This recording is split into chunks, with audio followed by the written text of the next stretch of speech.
paz, professores, funcionários da Escola de Dita. Estamos aqui hoje para conversarmos um pouco sobre alfabetização, mas antes de iniciarmos propriamente no tema, eu gostaria de me apresentar um pouco a quem ainda não me conhece. Eu sou a professora Cláudia, eu trabalho na Escola Estadual do Governo do Estado de São Paulo desde 87. Fiquei de 87 até 2008 trabalhando na mesma escola, que hoje é uma escola municipalizada, a Escola Deputado João Ornos Filho. Fiquei lá por esse tempo e depois vim, a partir de 2009, aqui para a Escola de Dita, onde fui coordenadora, passei também pela vice-direção, voltei para a coordenação e 2 anos antes da minha aposentadoria, eu,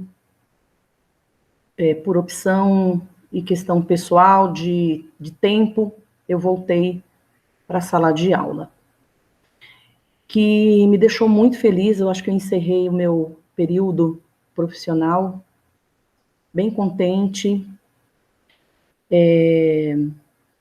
Eu tenho uma formação, quando na verdade ainda nem existia a exigência para o curso de pedagogia para professores de 1º ao 5º ano. Eu era professora pelo magistério, né? Então, fiz magistério, que era o equivalente a um curso técnico, e que se referia ao ensino médio hoje, né, o período do ensino médio, e fiz durante 4 anos o curso do magistério, ingressei ainda muito jovem, e depois eu fiz o curso de História, sou bacharel em História e bacharel em Pedagogia, e gosto muito de falar sobre alfabetização. Quando me pediram para fazer essa conversa aqui com vocês, eu fiquei pensando num tema, né? E o tema que me veio à cabeça era falar sobre os desafios na alfabetização em tempos remotos. Conforme vocês podem ver aí na página de apresentação.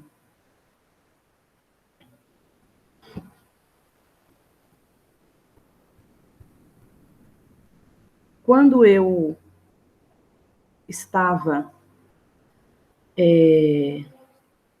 quando eu comecei a lecionar, nas minhas reuniões de pais, eu sempre gostei muito de ler um texto que talvez quem já é da área da educação talvez já conheça. Não é um texto muito novo, e aí me perdoem se eu estiver repetindo algo que vocês já conhecem. Mas eu achei oportuno trazer esse texto, que ele chama Nó do Afeto. Então eu vou ler para vocês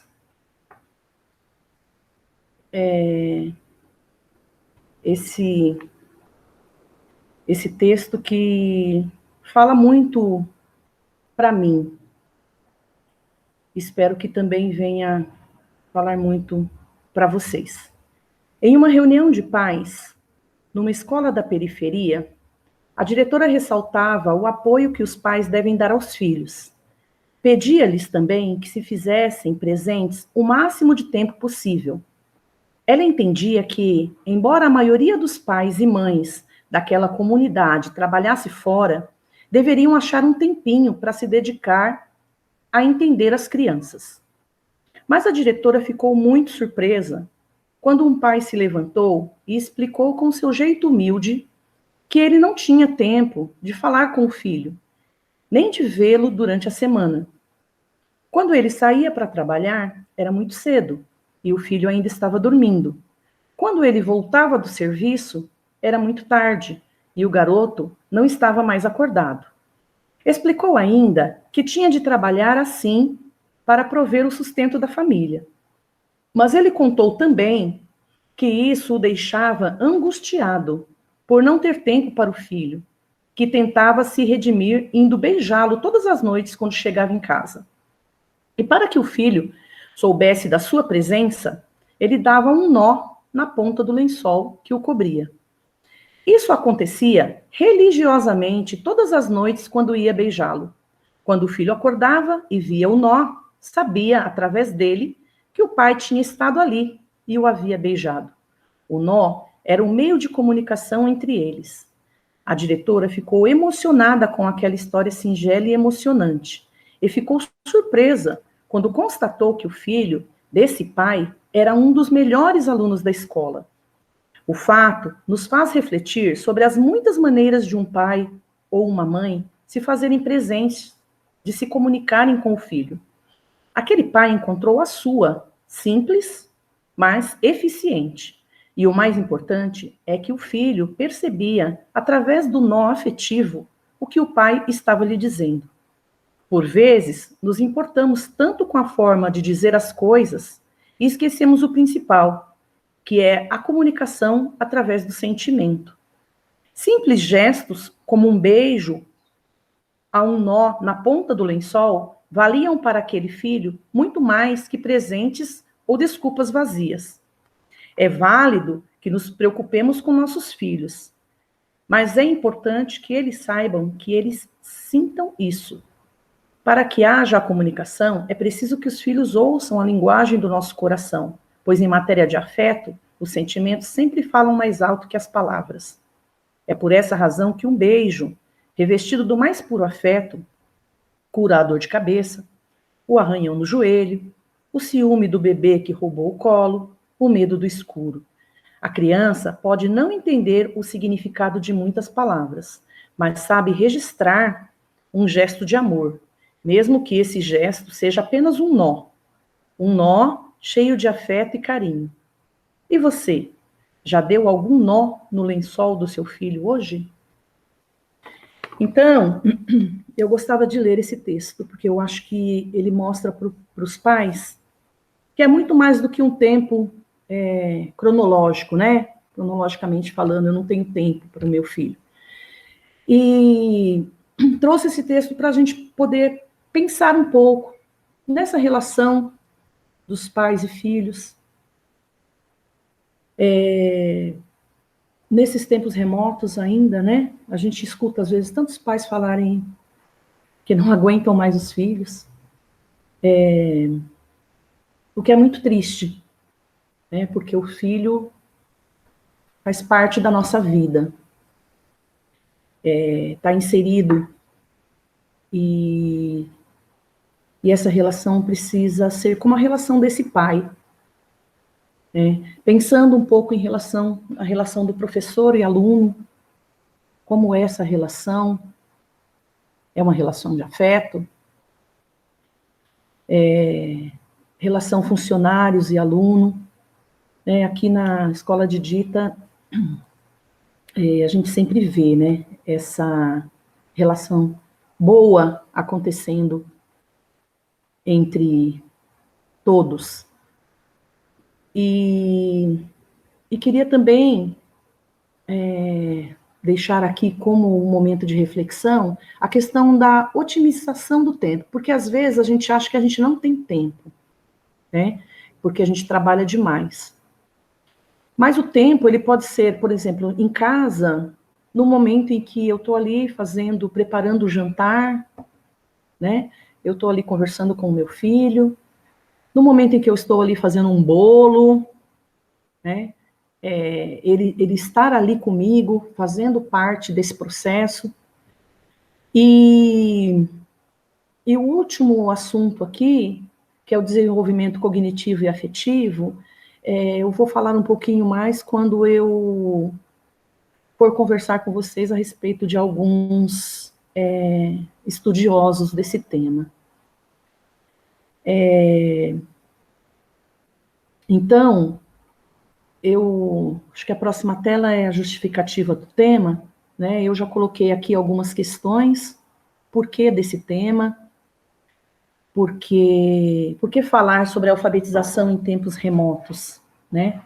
Porque a gente tem visto que as principais dificuldades nesse momento, talvez seja, e aí para os pais, né, especificamente, conseguir manter uma rotina com seus filhos, que seja uma rotina muito parecida com o que eles viviam na escola, né? Ter um horário, ter um material todo separadinho, né? Ter toda uma preparação para que a aula comece, ter um tempo para os estudos, ter a concentração, né? Porque qualquer coisa ao redor pode fazer com que ele se distraia nessa situação de aulas remotas. A internet, que às vezes ela não funciona direito, né? Esse distanciamento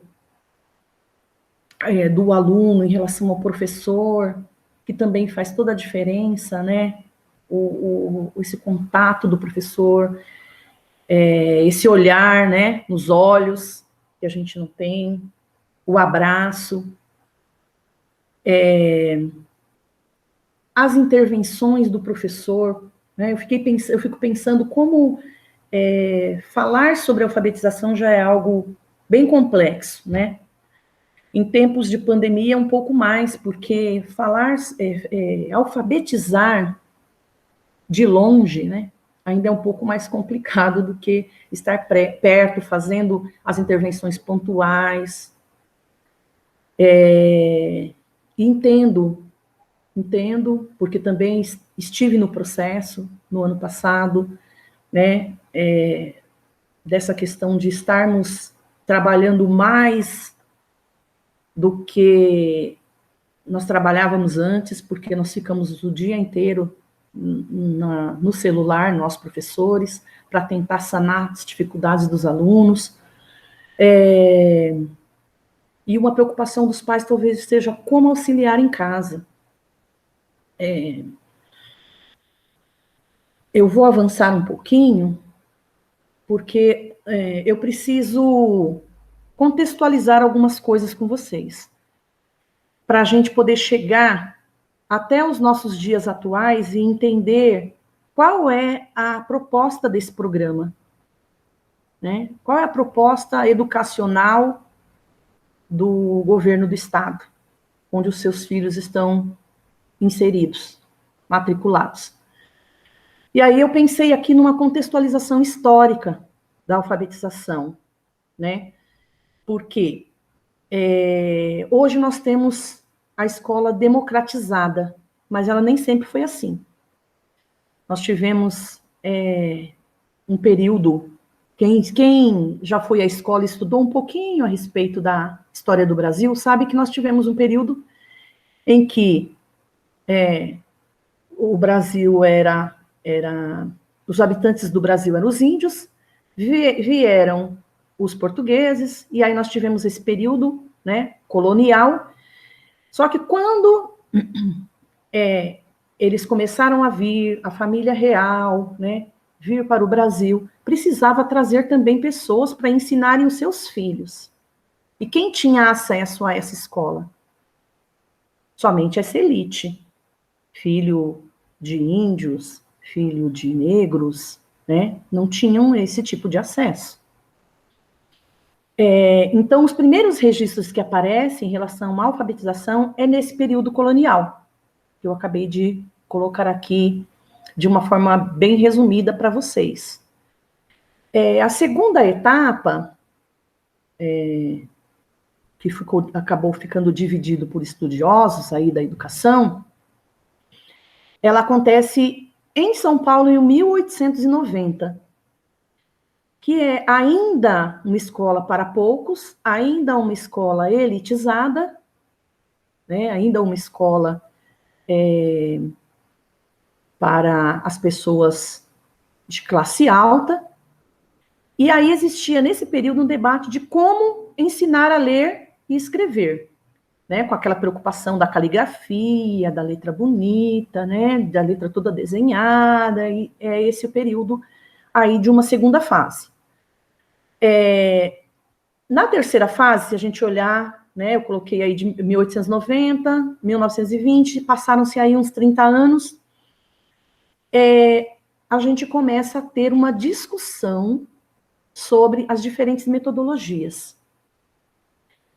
E isso, ó, durou mais ou menos uns 60 anos, que aí foi de 1920 até 1980, quando... e aí tem muito a ver com o ensino que a gente entende hoje, um pouco mais, que é a pedagogia, ela vista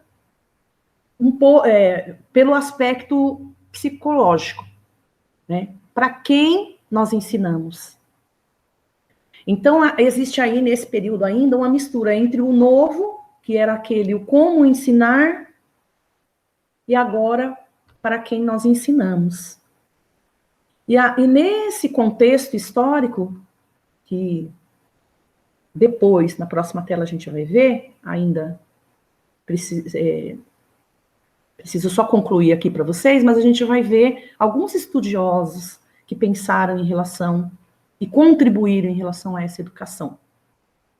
E a quarta fase, 1980, já é mais próximo de nós, né? Não só o mundo, mas pensando aqui no Brasil, né, a gente tem também mudanças sociais, mudanças políticas, e aí a gente começa a ter um pouco mais essa democratização do ensino. Né? O que significa a democratização do ensino? A escola para todos. E é nesse contexto que surge o construtivismo, que é finalzinho dessa década, aqui no Brasil. Né? Aqui no Brasil, finalzinho de 80, começo da década de 90.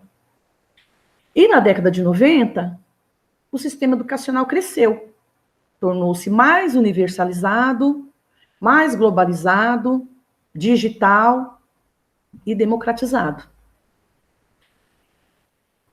E aqui, eu não concluí aqui no momento atual, né? Na verdade, eu digitei, não sei se pela tela que acontece, mas assim, eu coloquei, no Brasil não existe uma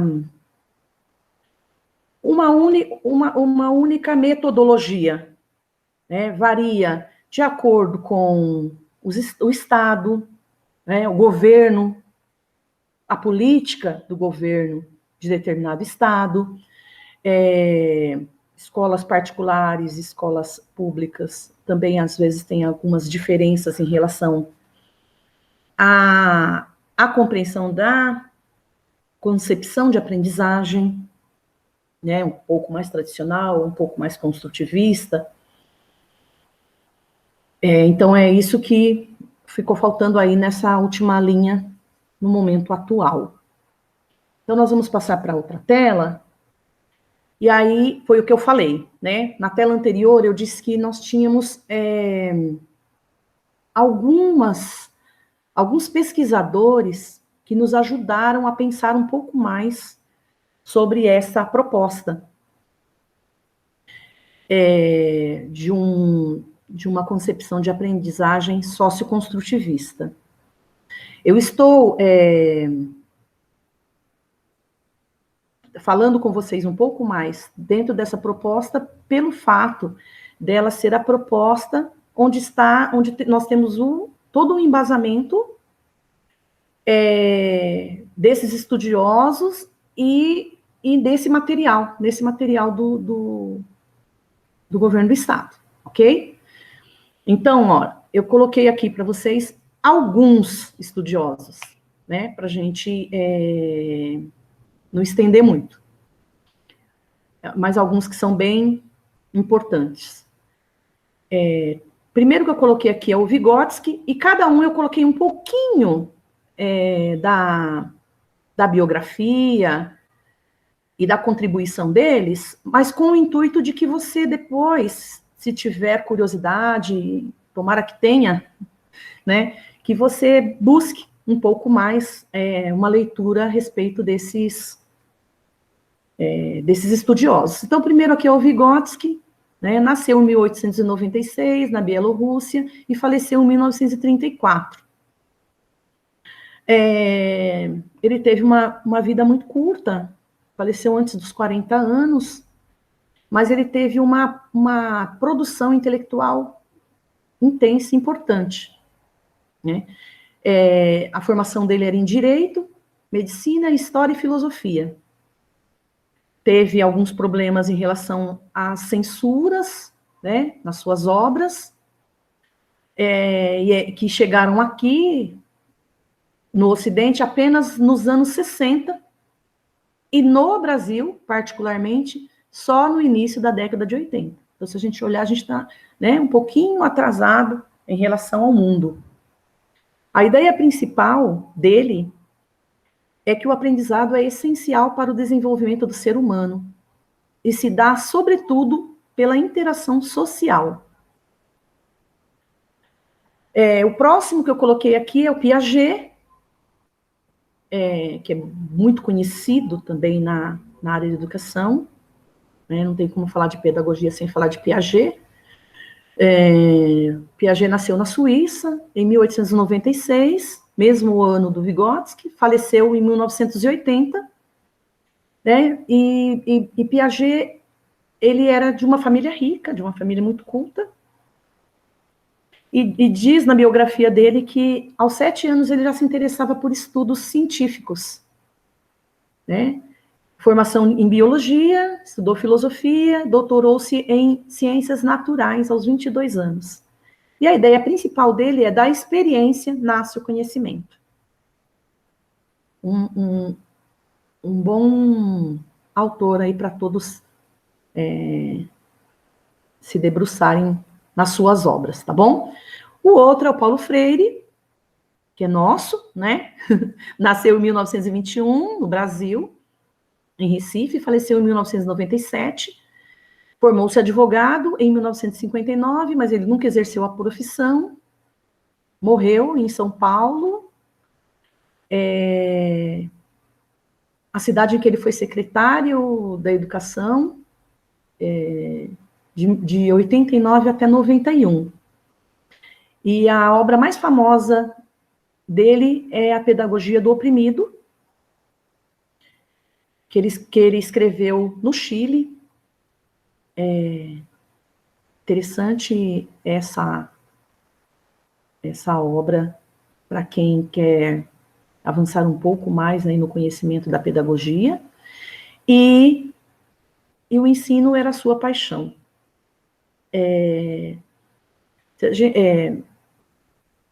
Se a gente olhar até aqui, né, tinha uma preocupação deles com essa questão que eu coloquei lá na frente, lá num dos slides lá na frente, que falava sobre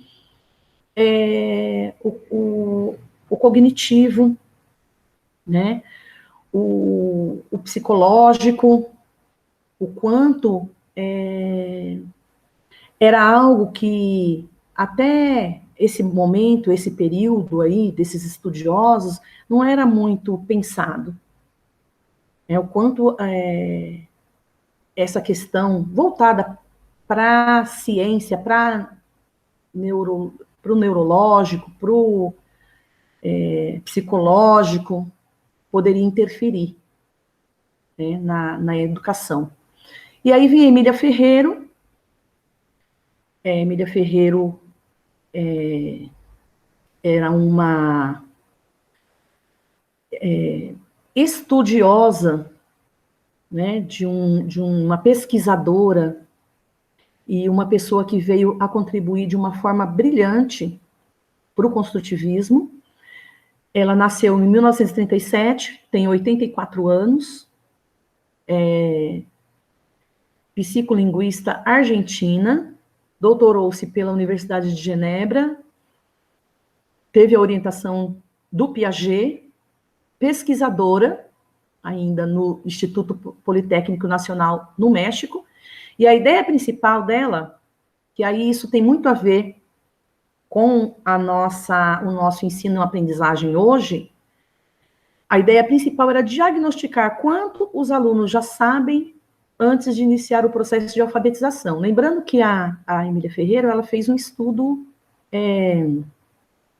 de pesquisa, e essa contribuição de atividades bem pensadas dentro dessa proposta, em que o aluno ele acabe interagindo, colocando o seu conhecimento.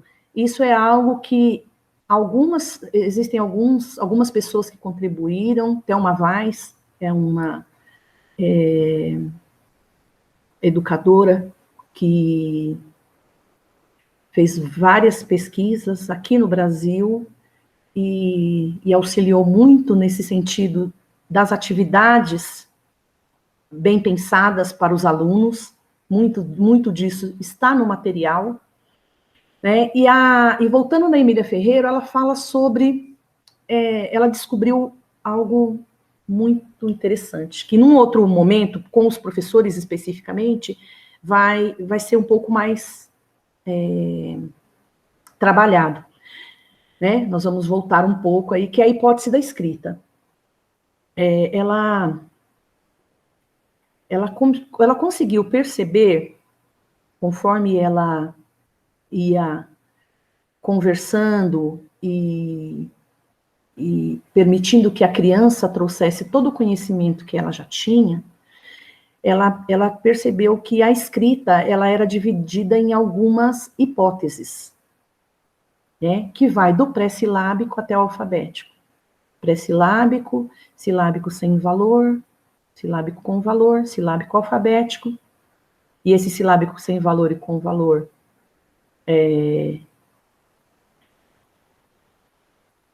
também a gente vai tratar um pouco mais, e perdão, vou voltar. Pré-silábico, silábico sem valor, com valor, silábico alfabético e o alfabético. Né? E isso fez com que a gente começasse a entender como é o pensamento da criança, o que ela tem de conhecimento em relação à escrita. E a partir dessa análise que o professor faz quando ele faz a sondagem, e ele consegue diagnosticar em qual fase que ela está, a ideia é para que depois, vindo com as atividades e com as intervenções pontuais, o professor consiga fazer com que ele vá avançando na fase, até ele chegar na fase alfabética, e aí outras habilidades serem trabalhadas em relação à leitura e à escrita, para que esse aluno, essa criança, ela tenha uma propriedade que ela domine toda a parte de leitura e escrita e as habilidades dessa leitura e escrita, que esse mundo que a gente vive, ele exige, né? E o último que eu coloquei aí, né, não o último pesquisador que existe, mas o último dos que eu coloquei para o momento, é o Gardner, que era psicólogo americano, 56 anos, ele tem, né, é professor de cognição e educação e integrante. Só um minuto, por favor. Só um minuto.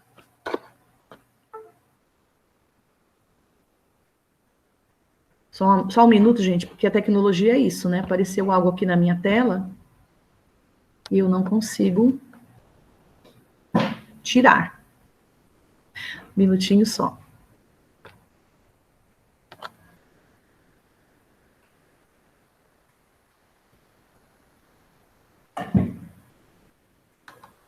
Pronto. Vamos lá. O último que eu coloquei aqui para a gente poder pensar um pouco é o Gardner. Estava falando, antes da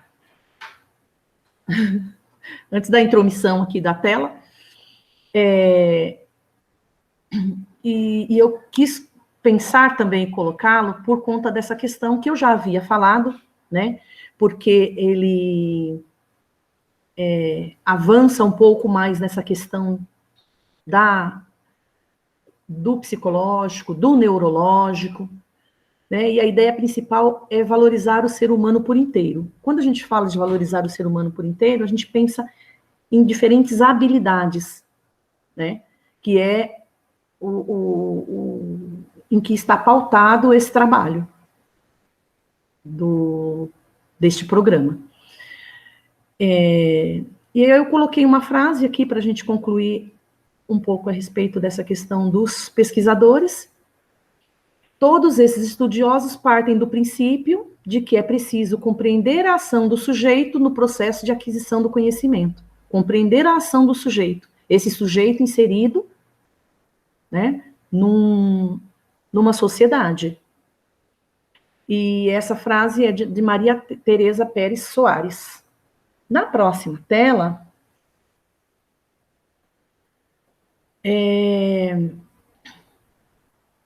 que aparece aqui, eu já fui adiantando algumas coisas aí no decorrer da minha fala, sobre alfabetização numa proposta de letramento, que espero não ter sido cansativa, procurei ser o mais sucinta possível, né, para fazer essa contextualização histórica e trazer um pouco desses estudiosos, para que a gente entenda que quando a gente vai trabalhar com uma determinada atividade, que está ali no livro, né, ela traz algo teórico. Alguém pensou, né, que essa atividade seria boa dentro de uma concepção de aprendizagem. Então, é essa a proposta, né, do programa, que é a alfabetização numa proposta de letramento. E o que significa isso? Vivemos num mundo em sociedade, e ela tem exigido cada vez mais uma leitura ampla, que em algumas situações a metodologia tradicional limita. Aprender a ler e escrever e garantir o uso social das habilidades aprendidas é a proposta do letramento.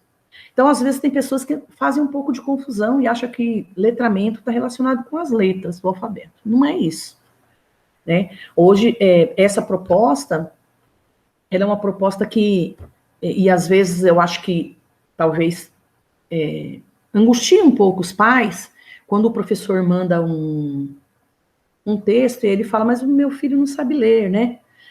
E a proposta é que ler ainda sem saber ler. Então, por exemplo, quando o professor manda uma parlenda, quando o professor manda uma atividade que o aluno já tem de memória, né, a ideia é ele ler, e aí ele vai fazendo algumas antecipações nessa leitura e vai evoluindo nesse processo da alfabetização. E o desafio hoje, né, é aprender tudo isso e também que essas habilidades sejam atingidas por todos os alunos. Né? Eu até destaquei aqui por todos os estudantes, porque a proposta é que todos, né, ao final do ciclo, eles saiam leitores e escritores competentes.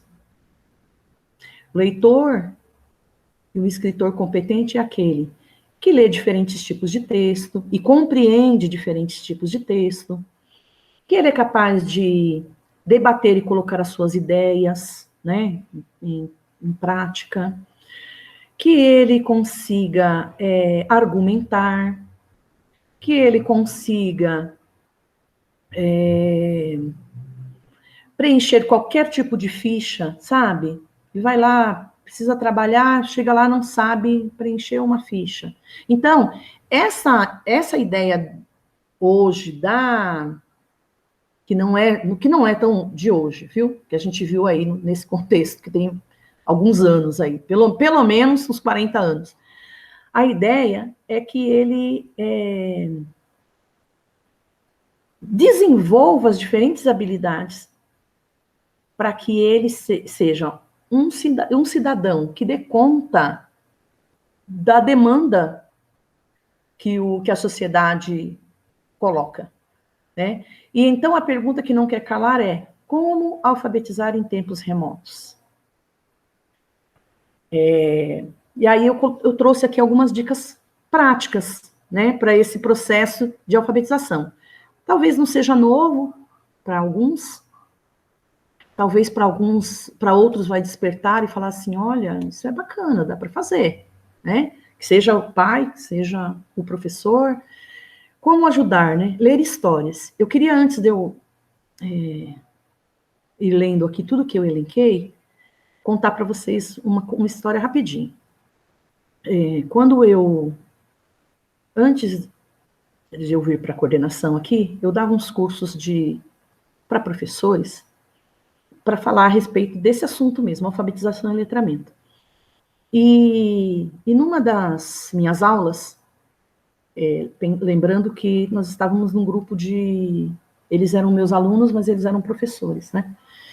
E aí eu tive a fala de uma aluna assim, né? Então, ela me disse assim: agora nós fomos obrigados a ler para os nossos alunos. E essa fala me incomodou muito, porque eu disse para ela: mas a gente não precisava ser obrigado a ler, porque ler histórias é algo que, assim, ajuda tanto no desenvolvimento da criança, que seja na criatividade, na imaginação, que seja na própria língua, né, na forma culta de falar, porque existem histórias, e aí tem que ser boas histórias, né, que trazem todo um vocabulário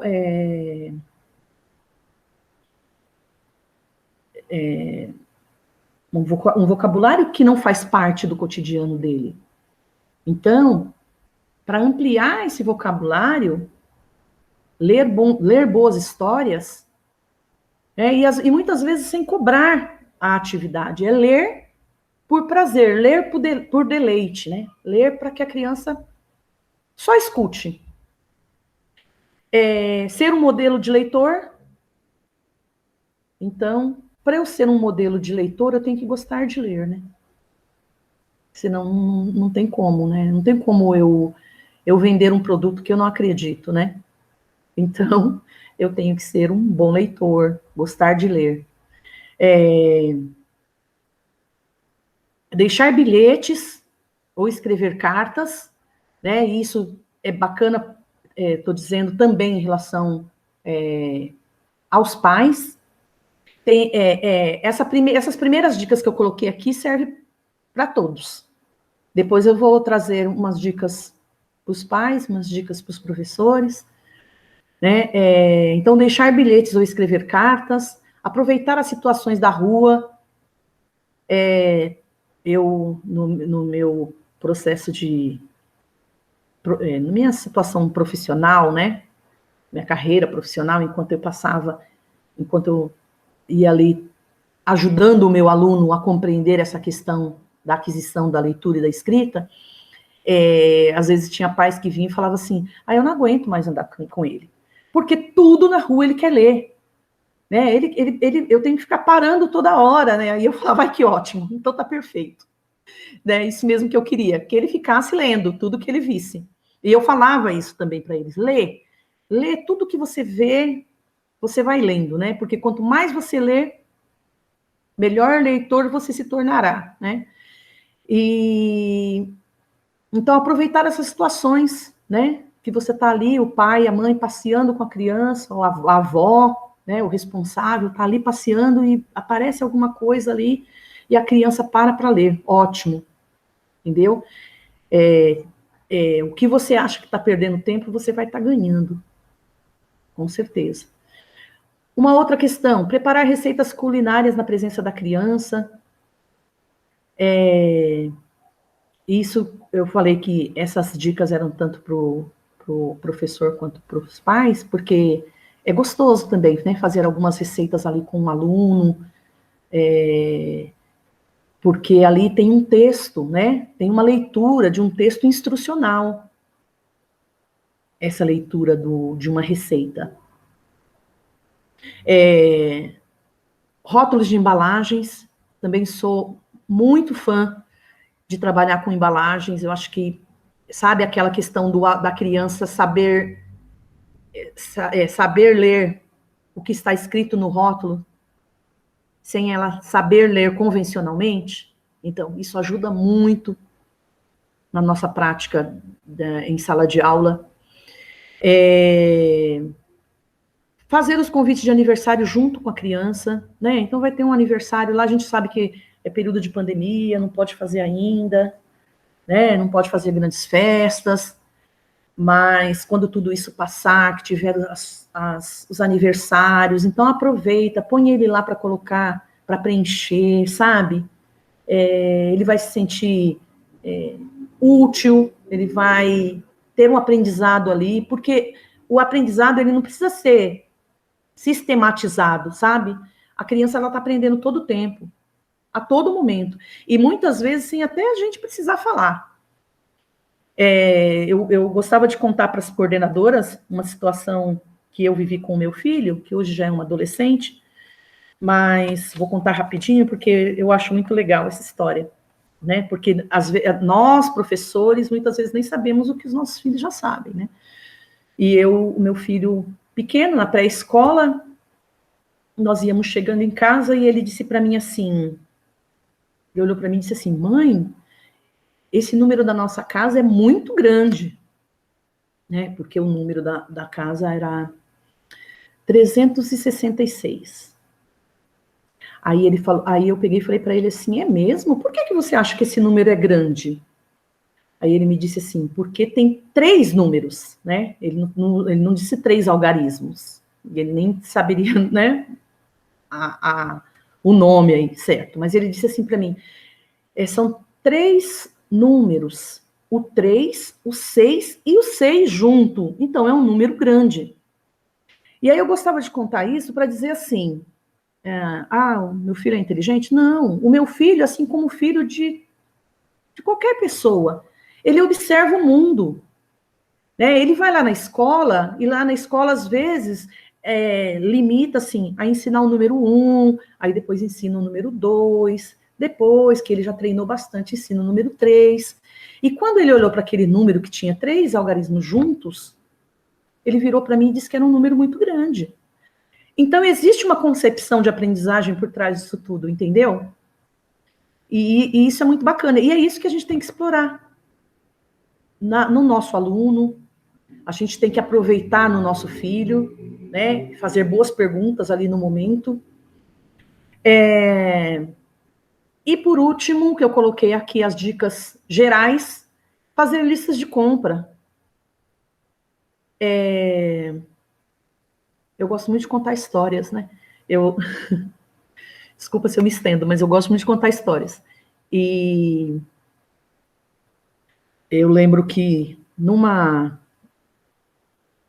ainda em relação ao meu filho, estudando aqui na escola de Dita, ele estava no primeiro ano e aí ele disse para a professora assim que o pai dele fazia um arroz muito bom, chamava arroz cremoso. E a professora aproveitou a chance, né, a deixa e falou assim, traz para mim essa receita. Só que essa receita era uma receita que meu marido tinha de cabeça, ali, sabe? Aquela coisa que você junta vários ingredientes e aí coloca lá um creme de leite e transforma num arroz gostoso. E aí ele deu um trabalho, porque ele queria, e nós levamos tempo, porque ele queria trazer a receita, a professora tinha pedido a receita. Aí eu peguei e fui falar para ele, olha, então, primeiro você tem que colocar os ingredientes dessa receita. E aí ele foi colocando todos os ingredientes. E aí depois ficou extenso, né? Porque até ele escrever toda a receita, o modo de fazer, foi uma folha de frente e verso. Mas a gente tem que ir pensando, né, no quanto isso pode contribuir para a alfabetização, para esse processo, a gente tem que procurar um tempo e auxiliar, né? Então, essas situações que parecem que é perda de tempo, é um ganho de tempo tremendo. Agora, eu acho que a próxima... então, é uma dica para os pais. Algumas coisas que estão aqui, talvez já tenham falado até. Mas, para os pais, né? Fortaleça a comunicação com a escola. Auxilie no planejamento dos estudos. Reserve um ambiente adequado para a criança estudar. Estabeleça uma rotina. Prepare o material escolar, como antes. Como era preparado antes para ele ir para a escola. Converse com seu filho sobre as aulas. Evite cobranças excessivas. E elimine distrações. São algumas dicas práticas aqui, para que esse ensino remoto seja mais proveitoso ainda. Nós entendemos toda a situação, né, de que alguns pais trabalham, precisam. Então, quem ficar com essa criança também vai ter que ter um pouco dessa disponibilidade. Nós esperamos, imaginamos que talvez essa pandemia logo passe, né, toda essa situação, é o que a gente espera. Ninguém esperava que ia viver esse período tão longo, né, de aulas em casa. Não está fácil, né? Não está fácil para ninguém, nem para o professor, nem para o aluno, nem para os pais, mas é o momento que a gente está vivendo, né?